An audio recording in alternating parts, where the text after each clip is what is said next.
In 1989, Sporty's Pilot Shop set a new standard of quality in aviation education with the introduction of our first video. We're so sure the Sporty's video library is the finest on the market, we guarantee it.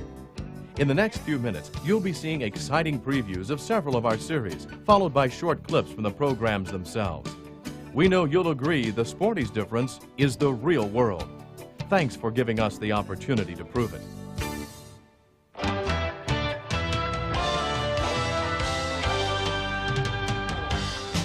Sporty's Academy, a longtime leader in aviation education, presents the What You Should Know Private Pilot video series. This complete course presents everything you need to know to earn your private pilot certificate, and a whole lot more. You'll see the Sporty's difference in the first few minutes of the very first tape. The What You Should Know series takes you into the cockpit. Over 75% of what you see in our videos takes place in or around airplanes. Shot in the real world, you'll visit air traffic control facilities, see exciting visual presentations of airplane operations, and find out why airplanes operate like they do. Not just a test preparation course, you are thoroughly ready for your flying lessons. You'll learn better, faster, and save more than the cost of the series in instruction fees. Besides saving you time and money, this series is an investment in your aviation future, teaching you the right way to become a safer, more proficient pilot. Sporty's What You Should Know series is the perfect companion to your flight instruction, paralleling the way you learn in the airplane. Each two-tape volume introduces you to the next stage of your training. What you should know in your first few hours. Before practicing landings. Before solo, your first milestone as an aviator. Before your dual cross country. And before your solo cross country. And finally, you are prepared for the test in the last volume. Your host is aviator Rob Ryder. You'll also meet Dick Collins, a noted aviation journalist, and Steve Horstmeyer, a degreed meteorologist specializing in aviation weather. Call 1-800-LIFT-OFF now to order Sporty's Private Pilot Series and find out just what you should know to earn your wings. Sporty's Videos, today's leader in aviation education. Compare the normal approach to the undershooting approach on the right. In addition to controlling the glide path, keep the airplane aligned with the runway. As you get closer to the runway, don't fix your focus on one spot. Your vision should be focused from just over the nose of the airplane to the touchdown point and back again. Speed causes nearby objects to blur, so you should focus far enough ahead of the airplane to see objects clearly. Here's a proper landing from outside the airplane. As the airplane gets 10 to 20 feet above the runway, the nose is raised to begin the landing flare. The rate of descent is noticeably reduced, and the pilot lets the airplane slowly get closer to the runway. The nose keeps coming up as the airplane flies about a foot or so above the runway. Finally, the airplane touches down on the main gear with a nose wheel well above the runway. Now here's the same thing from a pilot's perspective. The flare or roundout should be started about 10 to 20 feet above the runway.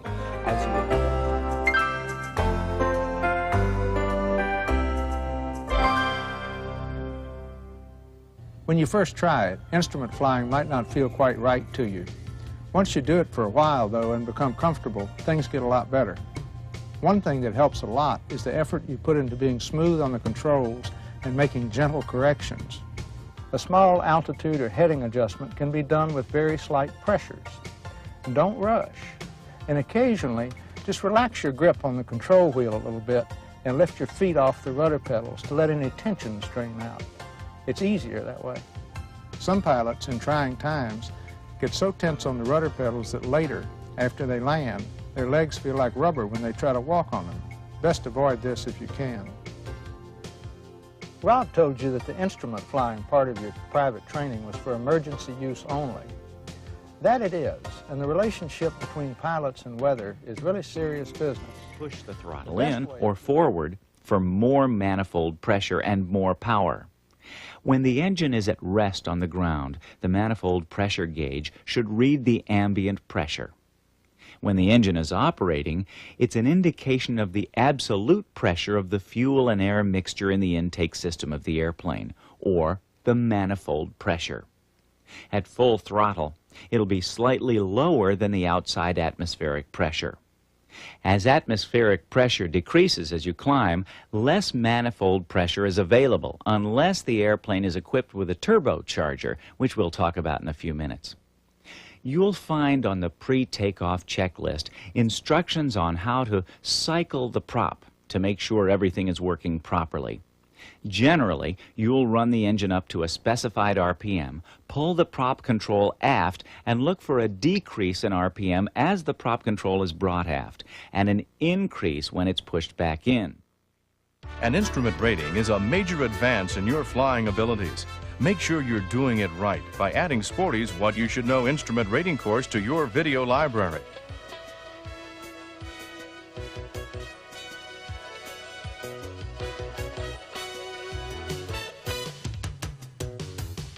This 7-volume collection addresses instrument flying from the pilot's perspective. The sights you see, the sensations you feel, the equipment you operate, and the system you fly in. Featuring real-world knowledge and applications from the experts of Sporty's Pilot Shop, the quality of the What You Should Know instrument rating course is evident from the first tape, Instrument Flying Fundamentals. You'll ride along on an IFR flight with Richard Collins, aviation's most prestigious authority. In Volume 2, you'll visit inside air traffic control facilities, as well as learn in-the-cockpit realities of the air traffic system as you discover the world of ATC and IFR. Approaches are the meat and potatoes of IFR flying, and you'll find out more than you ever thought possible in the 3rd volume, covering what you should know about instrument approaches. You'll see the value of planning ahead and keeping a cockpit organized, among other en route chores, in the 4th tape titled En route IFR. You'll also find out details of en route charts, including high-altitude jet routes. Thunderstorms, icing, wind shear, fog, the middle altitudes, and nighttime weather are all covered in Volume 5, Weather for IFR. Advanced IFR is the title of the 6th tape, and refers to the world of pressurization, turbocharging, electronic cockpits, and autopilots. You'll see all this and more as Sporty's video team takes you above and beyond the basic training airplane. Finally, the series concludes by preparing you thoroughly for the instrument test, showing you what to expect, wrapping up your knowledge of weather systems and data, regulations, clearances, flight plans, and emergency procedures. Volume 7, the FARs and your instrument test, caps off your knowledge of instrument flying. If you use it as a tool in acquiring your instrument rating, Sporty's What You Should Know instrument rating course will save you more than the cost of the course by reducing the amount of instruction you'll require. If you want the best refresher possible, by reviewing these tapes, you're almost guaranteed to find out something you didn't know, not to mention the things you've forgotten. It's all here. It's complete. Call 1-800-LIFTOFF to order Sporty's instrument rating course. Find out just what you should know. Sporty's Academy, today's leader in aviation education.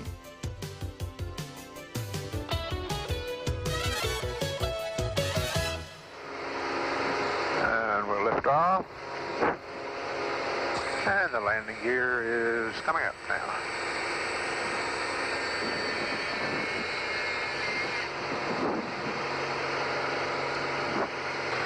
A couple of things on that takeoff. One, I always check the EGT or the turbine inlet temperature as soon as power is applied to make sure that combustion is good. If it was not within the usual range, I'd abort the takeoff.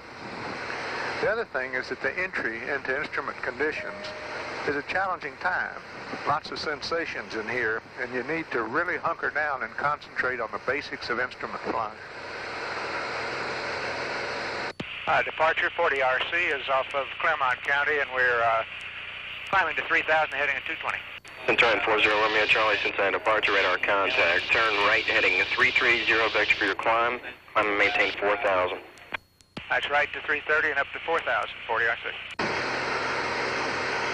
We're climbing now. It's a little bumpy in here, but we've got a heading of 330, which will take us north, and then they'll vector us over to Victor 97.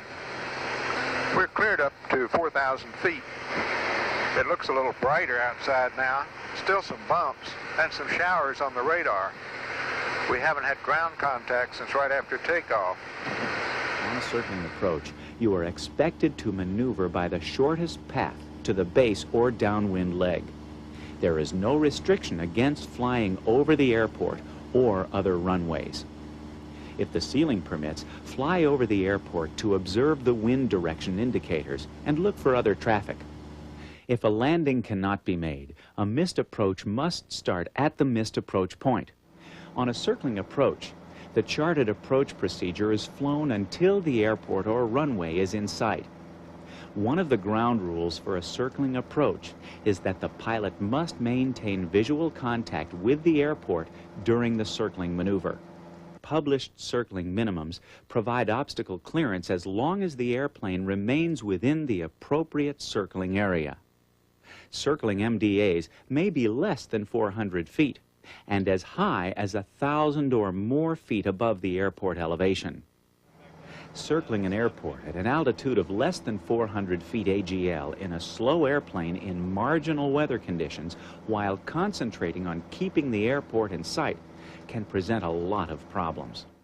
If actual conditions are working out to be substantially different than what was forecast, then all bets made on pre-flight information are off.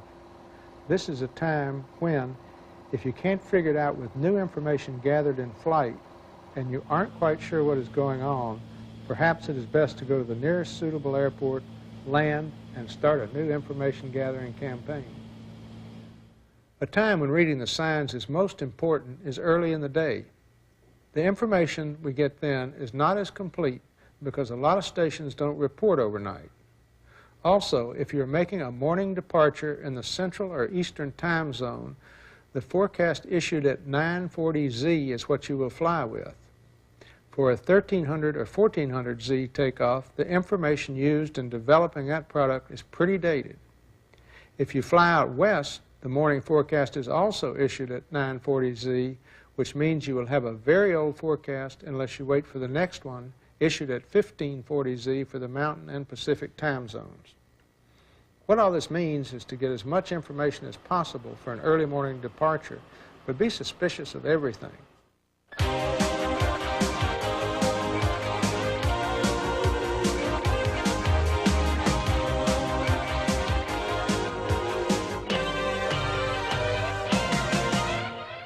Welcome to Sporty's What You Should Know About Advanced Helicopter Flying.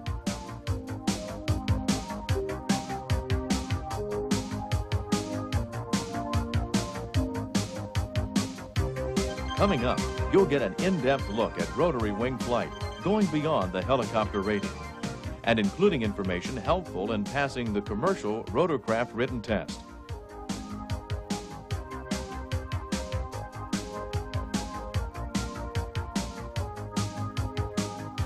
Your hosts are aviator Rob Ryder and Gold Seal flight instructor Don Fairbanks.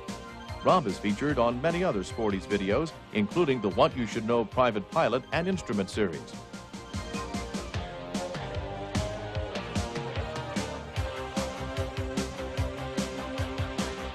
Don is a 30,000-plus hour pilot and has been instructing in both helicopters and airplanes since 1947.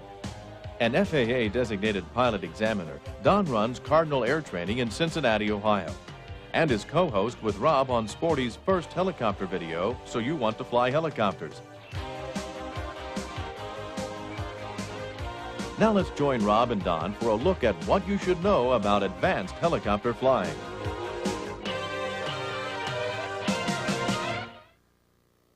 To request your copy of Advanced Helicopter Flying, call Sporty's toll-free at 1-800-LIFTOFF. Ask for catalog number M995, and your VHS copy of Advanced Helicopter Flying will be sent to you with Sporty's same-day shipping. On cold days, a turbine puts out more power than on hot days. So most modern turbine engines have an automatic limit on fuel flow when the turbine inlet temperature reaches a preset value.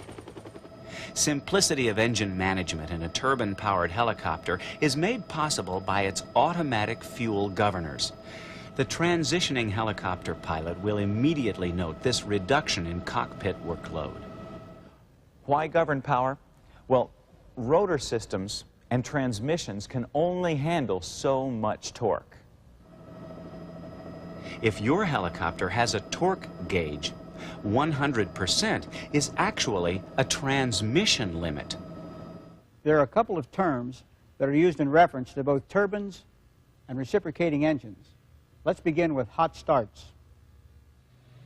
Typically, turbine engines are easily started and much less temperamental than recips during extremes of ambient weather conditions. Swing loads are a little more involved than tying a rope to something and then hooking it up to your chopper. There are many traps for the untrained helicopter pilot. For one, the load is normally not aerodynamically correct. Take this piece of broadcast tower, for example. Loads can spin, swing, oscillate up and down, or do other strange things. As the load gyrates, the normal pilot reaction is to overcorrect. The faster the helicopter flies, the greater the problem. Even hovering in some wind conditions creates problems. And if the wind isn't a problem, remember the rotor downwash is pummeling the load below, making for an interesting flight. The movement of the load depends on many factors such as weight, shape, length of the attaching cable, diameter of the cable, where and how it's attached to the helicopter. Normally, the attach point should be directly below the CG point or directly under the rotor on a single rotor helicopter.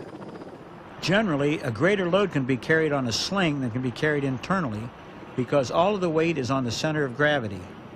However, extremely dangerous situations can be created if the load swings around and the pilot tries to compensate. Loads can be induced that the helicopter structure was not designed for.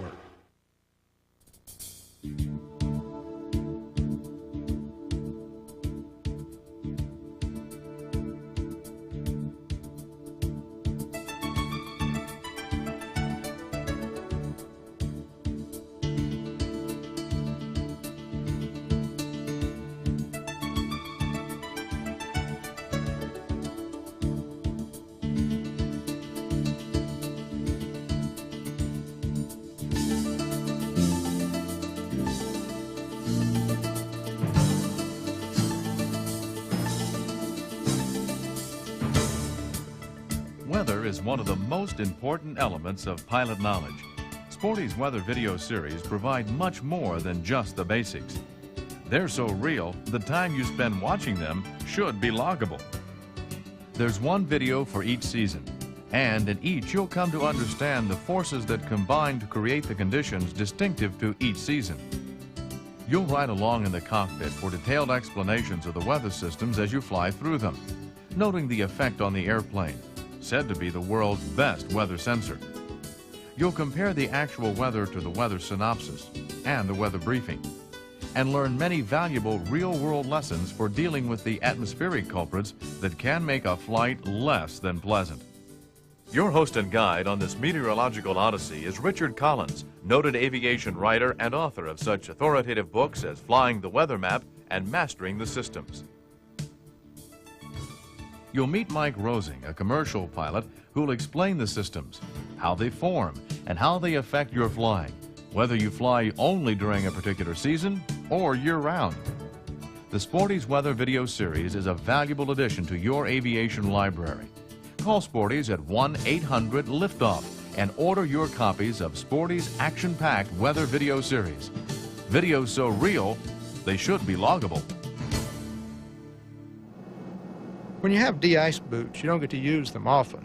Here I cycled the boots long before they're needed, which is not a good idea because that leaves some residue for ice to build on. Also, I had not applied Ice-X, slick stuff, to the boots before this flight, which makes them work better.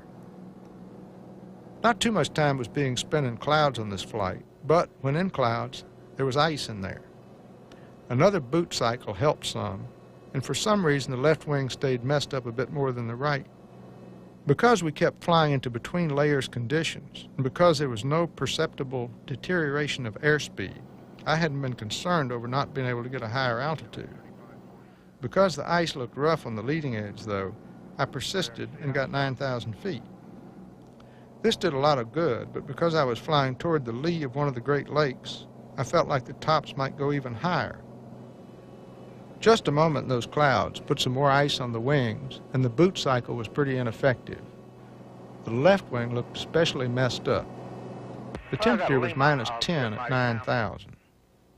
Here we came to decision time, and the pilot of a DC-9 starts to show up on radar at 80 miles. We're using a 10-inch radar antenna, which is the largest you can have in singles and many light twins. Anything that shows at 80 miles on a radar with a 10-inch antenna is significant. There's plenty of action on the storm scope, too. The storm is billed as severe in the convective segment, and we're convinced of that early in the game. You can see how the storm we picked is the most intense in the area at this time.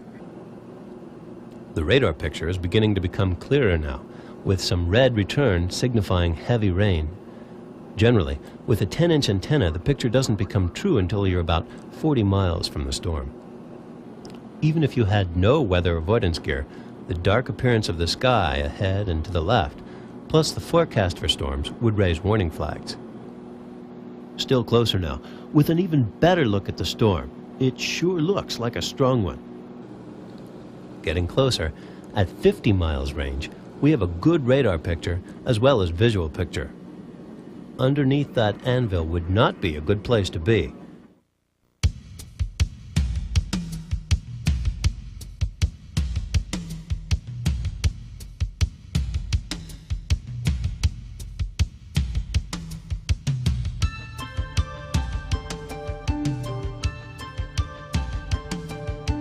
This is a view not many people ever take the opportunity to see.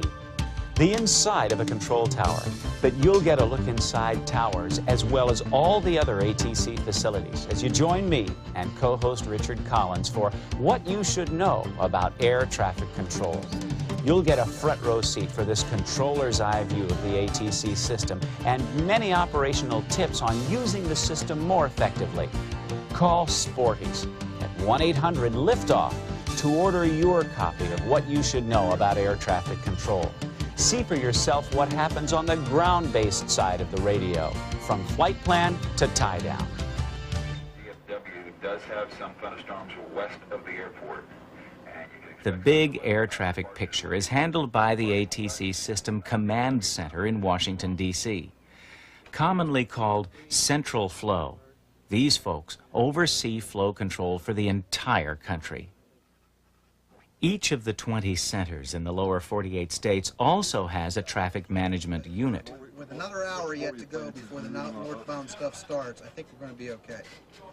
That's the game plan.